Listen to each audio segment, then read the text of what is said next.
All right, folks, we'll open up with questions over here to the right. Austin Ward, the podcast. Ryan, that felt like maybe the most complete performance of the season. I don't want to take anything away from Penn State and the toughness of that game, but offense, defense, special teams, everybody made plays. Yeah, and there was a challenge set out in special teams. We went back and changed some stuff on personnel. We felt like we had something on, in the punt block. We put Cade and Mitch off the edge there, which was we felt like a good matchup for us in that moment. Put a lot of work into it, but then those guys have to go execute it, and they did. And we felt like, especially in the first half of this game, coming off the emotional win of last week, that getting a special teams either steal a possession or a big play could jumpstart us in the game. I thought it did. Over to the left, Rob Aller, Columbus Dispatch. Yeah, Ryan, this re-engineering of the defense or whatever you want to call it really looks like it's effective. Moving guys around. I thought that your DEs really, played well. JT and Sawyer. Yeah, I thought JT and Jack were both very disruptive, and certainly the forced fumble and scoop and score was the epitome of that in this game. But like you said, it starts up front, and I think Tyleek was available. He could have played, but we felt like we were going to hold him unless we really needed him. Plan on getting him back for next week, full go. But it was good to see some other guys step up and have to get in there and play. And it's everybody across the board. I thought the DBs were solid in coverage. I only think they had I don't know how many, 9 completions. So anytime that happens, 3 sacks, you get in the backfield, it makes a big difference. Well, go ahead, Rob. What exactly, or did you talk about the changes on the defense? Or was it be more aggressive, or what was the major change? Yeah, I think, to the naked eye, there's, it's not like we redid the whole thing, but when you start from scratch, there's just certain things that you either make assumptions on, or you have to make sure that you're putting the right guys in the right place. And, all it takes is a little bit to be off. And when you add these little things up over time, they can make a big difference. And I think the guys are understanding that. I think they know how they can go win a game, but then we have to have the change-ups, somewhere along the game to keep people off balance. And so without getting too technical on it, I think that, we have the right people in the right spots. I think we're getting lined up faster and getting set, getting our cleats in the ground and being more aggressive on the perimeter. All right, folks, we have Lathan Ransom. He just moved to the back, and I do apologize for that herd of crickets sound we hear in the back. Over to the right, Dylan Davis, Delaware Gazette. Ryan Edrick earned the start today, the first of his career. What have you seen out of him leading up to this that allowed him to get that start? And what did you think of his performance just from the naked eye? Yeah, I have to watch the film and see. He's, really flashed for us, making the move from defensive end into 3 technique.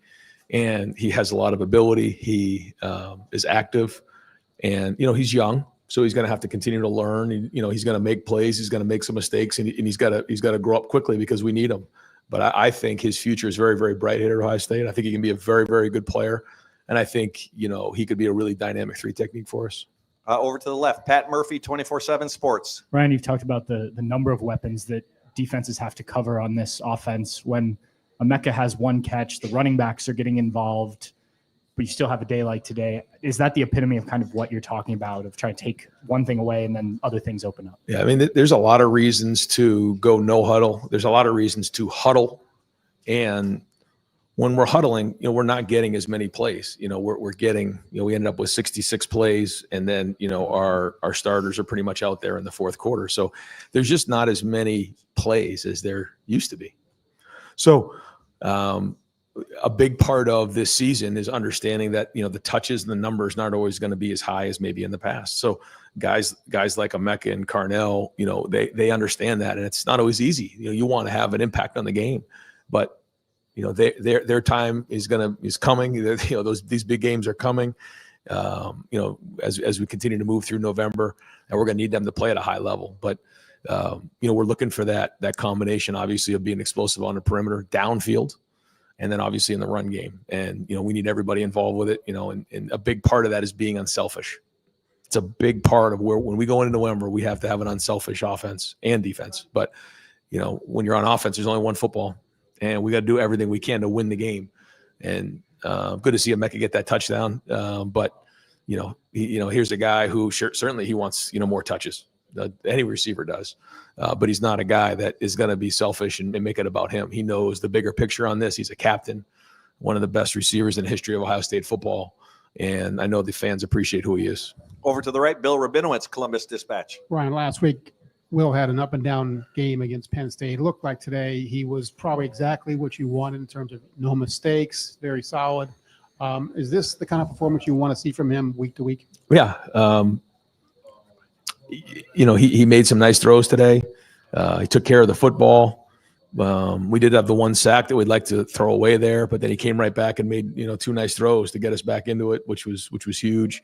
I thought the second and long throw to Jeremiah was great. And then obviously the third down, they came with 0 pressure. I think Trey did a great job of picking it up, and then he found his hot answer right there. So those are the things that are important. But yeah, we're going to go back on the film and figure out the things that we got to continue to clean up and get better at across the board. It wasn't all clean today. It wasn't. But I thought guys played hard. And again, good to see us respond coming off an emotional win. You watch it all across college football, we've been a part of that too, where you come off an emotional win like that and you have a letdown going into the game. We're in November now. Like every single snap matters, every play matters. And that being said, I think some guys took that opportunity in the second half, some young players, to use those snaps as an opportunity to make a name for themselves, because we're going to need depth as we continue to go through November. We've already seen that. So, good to see us respond coming off an emotional win last week. Over to the left, Doug Lesmerises, Kings of the North. Ryan, just to double back on the punt block, is there something you guys saw on film that you adjusted to, or you just wanted to get Mitchell and Caden on that same side? What was the discussion this week? Yeah, we like the matchup with those guys on the shield. When you look at the shield, they were a little bit smaller body types. We felt like we got them to move their feet, that we had a chance to go after it. We thought both Caden and Mitch, do that for a living. They can rush the passer, and then they slithered their way through the shield, and at the very least put pressure on it. But we felt like that was a good matchup with those bigger body types on the shield. And so usually we have smaller guys that are on punt return, but we felt this was the good matchup. We had been working on it for a couple of weeks, and it was good to see it hit early in the game. And the TV showed you celebrating with Rob Keys after you guys hit that. You mentioned steal a possession or make a big play. I mean, especially when you're in tighter games. Have you guys been having conversations about that, maybe especially after the Oregon game, where you can steal something that might swing a game for you? Yeah, and we put a lot of work into it. I mean, a lot of work. So, we need to start seeing results. So we did make a few adjustments. I think you saw Travion back there at kickoff return. We didn't quite get what we wanted there. We've used, Caleb and Brandon back there at return. So we moved you saw a couple of guys run down a little bit different on kickoff. Denzel was a gunner for us, or a jammer for us today. So we're moving some pieces around to try to put our best guys out there on special teams, because we work at it. And maybe we haven't always had as many opportunities. Just, like you've seen last few weeks, you've seen a lot of punts. We haven't really had an opportunity to return them, put a lot of work into it. But yeah, it was, Rob, kind of organizes everything, but Brian Hartline's in charge of the punt return and punt block. So good to see them, make a difference in this game and change the game. It was something we were really hammering this week. We felt like we had something there, but you got to go do it. You got to go put it on the field. So it's good for those guys, to get that done. We're only going to have a couple more questions for Coach. Over to the right, Stephen Means, Cleveland.com. Right, you're talking about some of the stuff you're doing on special teams. It looked like on defense, you guys are trying some different stuff than usual as well. Just kind of match that balance of trying to throw new stuff out there to see what you can and can't do, versus also getting young guys an opportunity to get out there and get on the field and get some experience. Yeah, and when Tyleek wasn't available, we felt like we wanted to try some different things and look at some different packages. We'll keep building on it and evaluate it and see what worked, what didn't. But we felt like this was a good opportunity to go, try some of that stuff, some things that Jim's done in his past, and we'll keep looking at it and see if it fits. Over to the left, Cameron Teague Robinson, The Athletic. Ryan, kind of off of that, there's not a lot of places where you can try new stuff like that from Jim's past in the middle of the season like that. How much does it help when you have so much experience that you can add some stuff, and how does that help add versatility for the rest of the year? Yeah, it could be, a real weapon for us. And like you said, it's not easy to experiment, when you're in certain games, but we felt like it's something that we had done previously with Mitch. We had done it previously with CJ and with the guys. And so even going a year back, they at least had some recall on it and film that we could watch to get better at. And there's a lot more that we can build on from there. And so, again, it's got to make sense. It's got to fit in the right spot. But, we felt like it gives us a little bit of a different wrinkle. And final question, Tim May, Letterman Row. Yeah, thank you, Jerry. Poor Chris Carter, he can't defend himself. Obviously Jeremiah Smith went by him again today on a major freshman category. And then number two, I wanted to ask you, Ryan, how important was it, like you said, the punt block and a couple other things, to get something out of this game other than a W? You understand what I'm saying? Yes, I absolutely know what you're saying. Yeah, I think the first thing was like coming off of last week on emotional win. Like, how are we going to respond? Are we just going to kind of flop around in the first half and then it gets into the fourth quarter, like maybe happened a couple weeks ago? Or are we going to come out and be aggressive early and establish a line of scrimmage and get a turnover? So that was good. It also is good when you emphasize making a difference in special teams. You heard me talk about that this week. I think somebody asked me in the press conference, and I agreed with them. It wasn't a plus for us, and so that was the challenge. And so to get that punt block is good. It's good for the momentum. Meetings will be sharper, walkthroughs will be sharper, practice will be sharper when you see the impact it can have on a game. Great.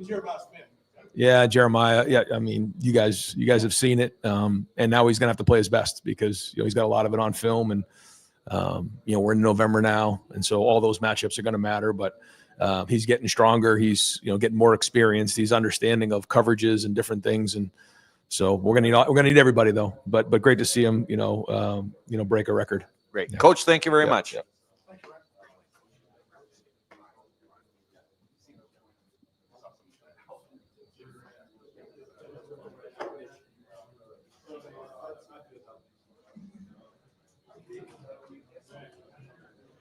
G.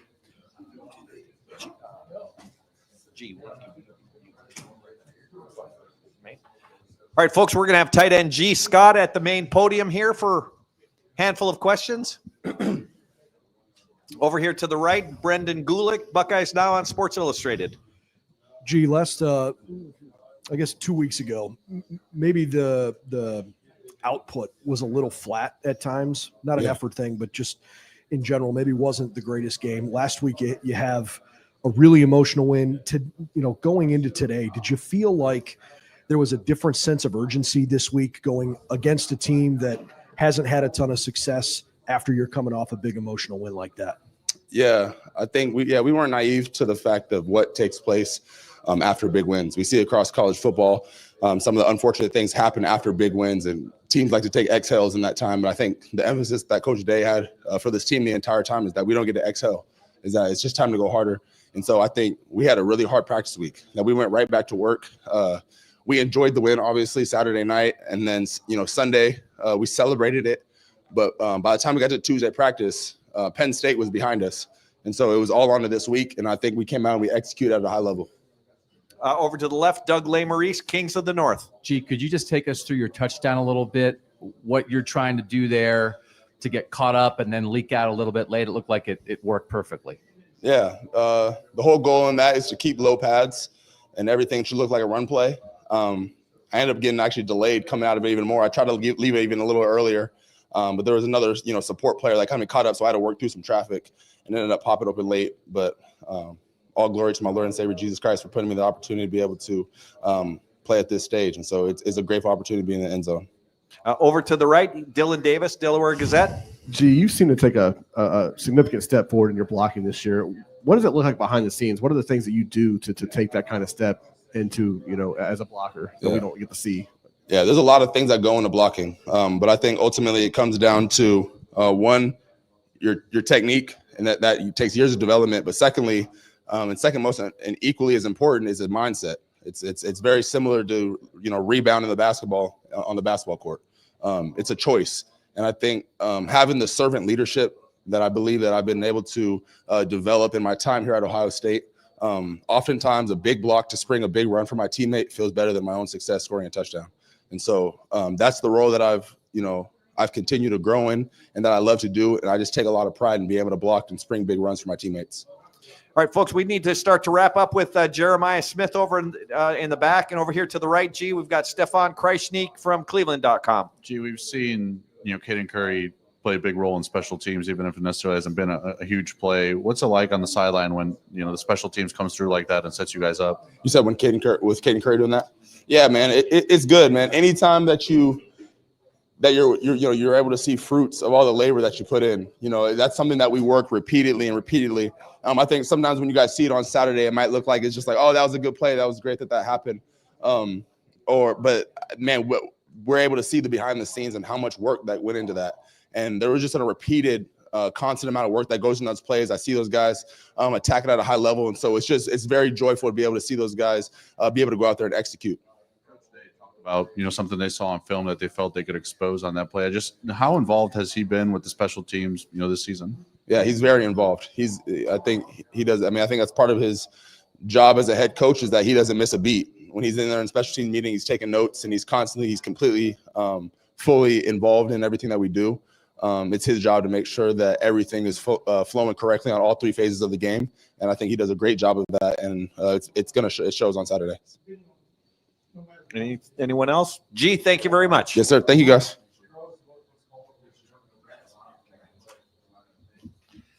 All right, we are waiting for Will Howard to make an appearance as well. And let's go ahead and start to wrap up with Jack, please.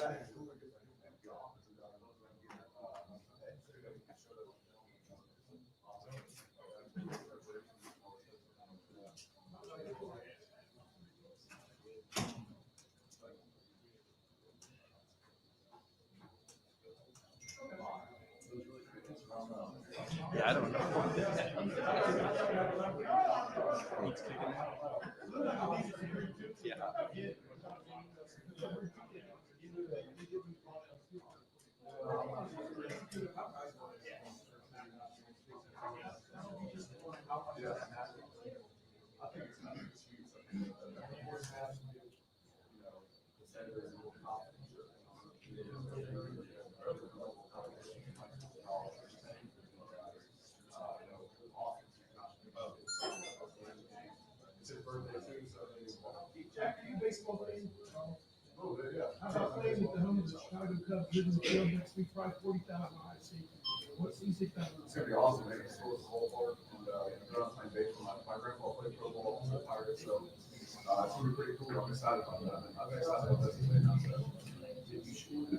Last question for Jack back there, please.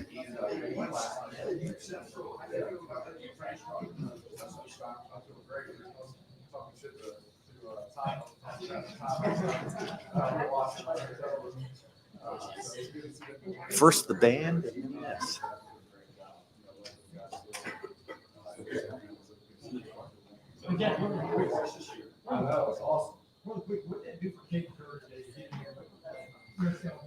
Last question for Jack.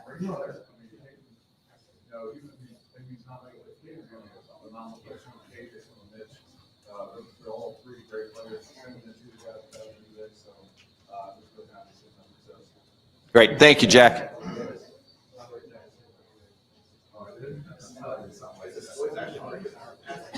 I don't know what it is.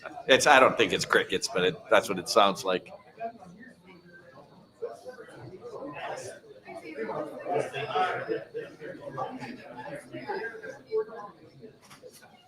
Good job. This guy's the man right here.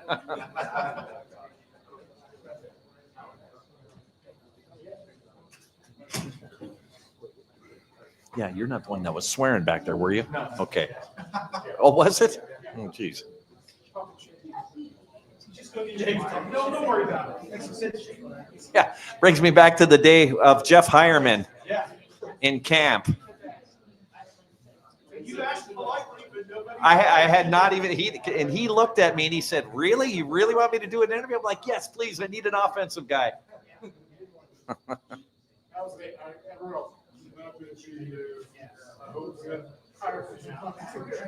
Great. Never knew. That's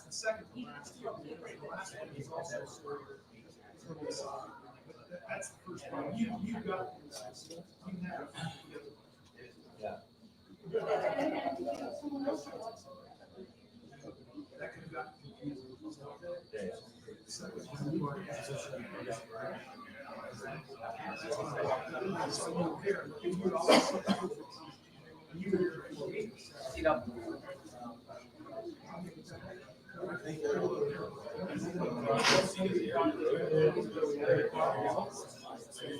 Yeah.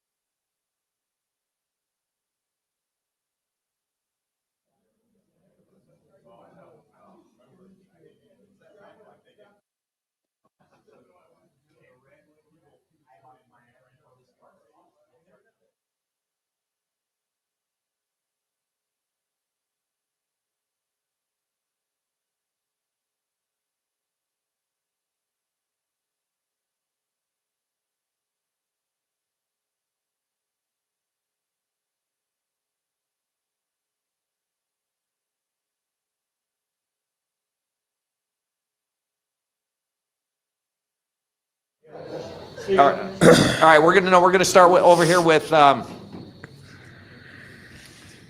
Rabinowitz, Columbus Dispatch. Thank you, Jerry. I win. Thank you, Will. Will, you said after last week, obviously it was a huge win, but you said it's probably your worst game as a Buckeye. How do you feel about the way you played today? Look, mistake-free. It looked like you were in control. I mean, is this kind of the way you want to be?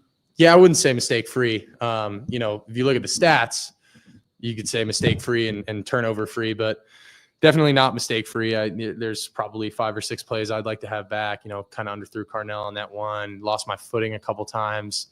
But overall, to come out of it, 21-26. That's solid, and I'm proud of how I took care of the ball today, and that's a big emphasis for us. So coming off after last week, this is a solid performance, but not perfect by any means, and I still got a lot of stuff to clean up. So that's how I like to approach these things. I'm never satisfied. Over to the left, Jeff Gilbert, Press Pros. Jeremiah, today, he's got all these records now, breaking Chris Carter's records. Surprised at all that he could do this year from when you saw him at first? How do you feel for him? And obviously, everybody knows he's got a huge. Yeah, I'm not surprised in the slightest, man. He's, as a freshman, I think he's, if not the I think he's the best receiver in the country. I think we have the 3 best receivers in the country on our team. I'm biased, but I'm lucky, man. To have guys like that, doing what they're doing. I knew Jeremiah was going to be special, from the first time I met him, and he's just continued to get better and better, and he's a great kid, and I'm really happy for him getting that record today. But like nobody really was like shocked. Everyone was kind of like, oh yeah, JJ's just kind of doing his thing again, and he's unbelievable. So I'm happy for him, and he's just going to continue to get better and better. Over to the right, Tim May, Letterman Row. Yeah, following up on that, Will, what sets him apart? Is it his reliability? Is his accountability to be in the right place at the right time most of the time? You understand what I'm saying? Mm-hmm. He's a freshman out there playing like an upperclassman. I think it's the way he carries himself. He runs unbelievable routes. He's fat. He's one of the fastest guys on our team. He's physical, but I think one of the biggest things about him is how he carries himself. And just, I know Coach Kelly said it a couple of weeks ago, but like you couldn't tell he's an 18-year-old kid out there. Like he just looks like a vet. Like it looks like he's been doing it for a long time. And does he have freshman moments? Of course everybody does. But like overall, if you look at he doesn't have missed assignments. He's always kind of where he needs to be. He knows what's going on, and for a freshman to step into an offense like this, of this caliber, and to not skip a step, and to know what he's doing all the time, like that's special, and that's I think what really separates him from the rest of the pack. Over to the left, Cameron Teague Robinson, the Athletic. Will, I know against Penn State you had 12 carries today. You had 9. I know 3 of those came in the red zone, but for you in terms of running in the read game, is that a conscious effort from the coaching staff telling you to pull this more, or is that you just understanding and reading more than maybe you were earlier in the year? Yeah, I don't think it's really anything like I don't think coming into this game we were expecting me to run that much. Like it's kind of just built in, and it's like, hey, if the DN crashes, then I'm going to pull the ball. Obviously in the red zone, my feet, it becomes a little bit more importance. I'm going to get new cleats, by the way. So just so you guys know, I'm slipping way too much, and I look way too unathletic at times. I'm going to get new cleats next week. And yeah, we'll fix that. It won't be happening anymore. Over to the right, Dylan Davis, Delaware Gazette. Well, I know you can't try to do this, but I think 8 different receivers had a catch today. Does it feel better after a win when you've been able to spread the ball around like that and get a lot of guys involved? Oh yeah. In the game? That means that, we got everybody's clicking, man. And when you get 8 guys involved, that's huge. Like that means that, the twos are ready, to step in when they have to. And that means the ones we can, those first guys can come out and take a break if they need it, and it fires me up. That's a good sign. That means that everybody's locked in. Everybody's, there's really not much drop off, and from the ones to the twos. And that's crazy to say when I just said, that our 3 starters are the best in the country. Like to say that our backups isn't a huge fall off it's saying something, like we got a lot of talent in that room. and the tight ends. I think the tight ends are doing some really good things too. So yeah, it's encouraging, and we want to be playing our best football in November. And I think today was a good step. Got to learn from some things and just keep it going. Over to the left, Doug Maurice, Kings of the North. Will, could you take us through the touchdown to G. Scott maybe a little bit? He said he got held up a little bit on the release. And was Jeremiah your first read there? And then what do you in the line have to do to let that play develop? Yeah, so it's really just a kind of a reverse throwback. And we have, the running back gets out on a little wheel route. And that was kind of how we ran it this week. And then G's kind of, bluffing and he's working through the line, acting like he's blocking and getting out. And that's usually what pops open on that play. They ran with the running back. They saw that. And then, I just kind of had to be patient and wait. And I was kind of sitting there like, man, like this is taking a little while. But then all of a sudden he popped loose. He got held up by a couple different guys, but credit to the O-line for holding up. I mean, they know on that play that they have to hold up for a little longer. It could take the tight end a couple seconds to get out there. But he got out and he did a great job, selling that it was that he was blocking and he did the rest and got in. Over to the right, Brendan Gulick, BuckeyesNow and Sports Illustrated. Will, a couple of weeks ago, you were coming out of a bye. Nebraska was coming off a 50-point loss, and maybe there were some moments where the offense was a little flat. Obviously, an emotional win last week, but you're playing a team this week that hasn't had a great season.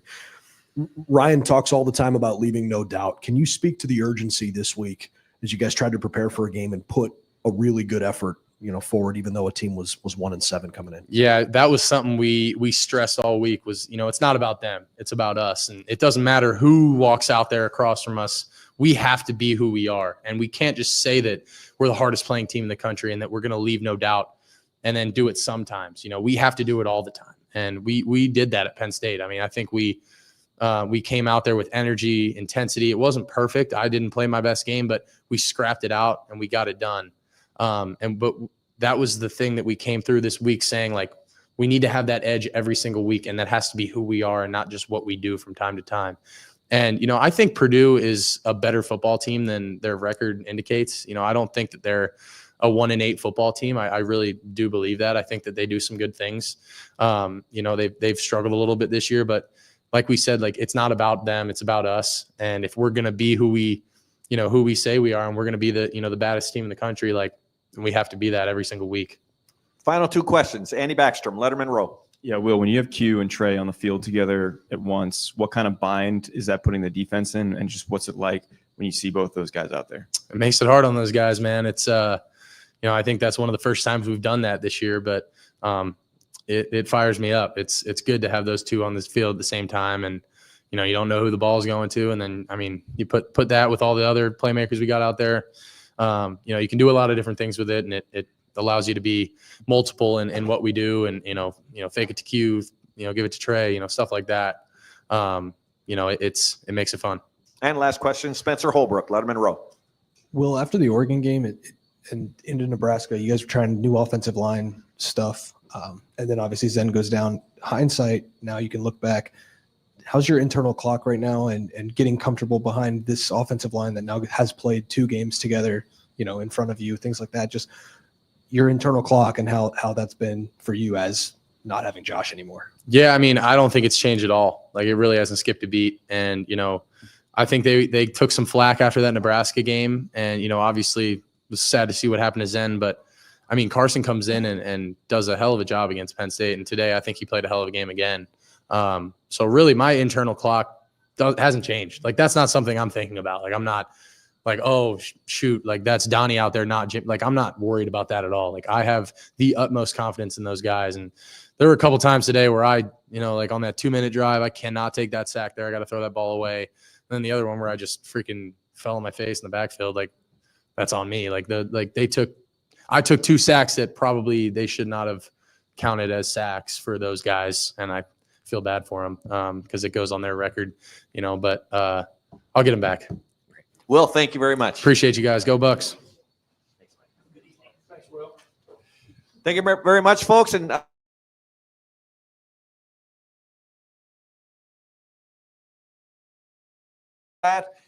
press box is closing at 6:30 tonight, 3 hours after end of game. So let's get our work done, prioritize.